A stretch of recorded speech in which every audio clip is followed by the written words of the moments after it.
Mke wa Rais wa Zanzibar msarifu na mwenyekiti wa bodi ya wadhamini ya taasisi ya Zanzibar Maisha Bora Foundation ZMBF, Mheshimiwa Mama Mariam Mwinyi ametoa rai kwa wadau mbalimbali kuwasaidia watoto na wazee wenye mahitaji maalum katika kipindi cha mwezi mtukufu wa Ramadhan. Mariam Mwinyi amesema hayo alipovitembelea vituo vya kuwalea watoto SOS Mazizini na cha wazee Welezo kuwapa msaada wa vyakula kwa mjini Magharibi tarehe 5 Machi 2025. Nitoe rai kwa watu wengine wote wanaonisikiliza Zanzibar, kwa kweli wote tujitokeze kutoa msaada kwa makundi makundi maalum.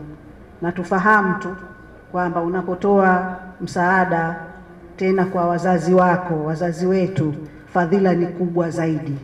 Ni waase tu kila mmoja kwa nafasi yake, kutoa ni moyo wala si utajiri. Na fadhila kubwa wazifahamu za mwezi huu mtukufu wa Ramadhani watakapotoa. Niseme tu niwatakie Ramadhani njema. Mwenyezi Mungu atutakabalie swaumu zetu, dua zetu, sala zetu, na Mwenyezi Mungu aendelee kuwalinda, awaepushie maradhi wazee wangu, awafanyie wepesi kwa kila magumu yanayoambatana na umri huu. Naye Waziri wa Maendeleo ya Jamii, Jinsia, Wazee na Watoto Zanzibar, Mheshimiwa Dr. Riziki Pembe Juma amemshukuru Mama Mariam Mwinyi kwa kuendelea kujali watoto wenye mahitaji maalum katika vituo mbalimbali Zanzibar.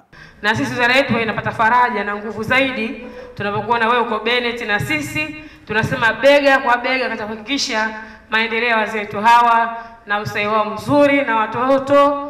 Basi wewe na baba mnaosimamia vizuri, na kwa kweli hii ni faraja kubwa sana kwetu mama. Cha ukulipeni hatuna isipokuwa kukuombeni dua kwa Mwenyezi Mungu aendelee kukubarikini katika kuona mapenzi ya wakubwa ya kuwalinda na kuwalea wazee wetu hawa na watoto wetu. Kwa kweli mama tunakushukuru. Abdurrahman Sheha, ASAM Online TV.